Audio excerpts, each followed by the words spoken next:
Formula ఈ car race కేసులో ACB దూకుడు. రేపటిలోగా సెల్ ఫోన్, ల్యాప్టాప్ అప్పగించాలని కేటీఆర్కి ఆదేశం. అర్హులైన రైతులందరికీ రైతు భరోసా డబ్బులు పడతాయన్న డిప్యూటీ సీఎం బట్టి విక్రమార్క.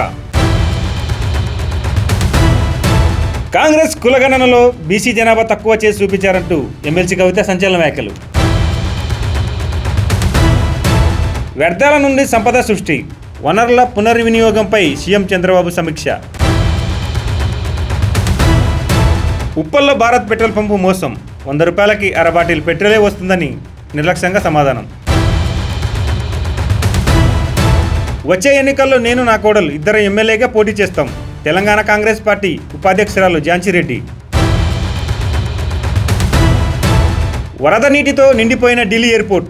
ఈ రోజు కురిసిన వర్షానికి నీట మునిగిన టెర్మినల్ 1లో ఉన్న ఫుడ్ కోర్ట్.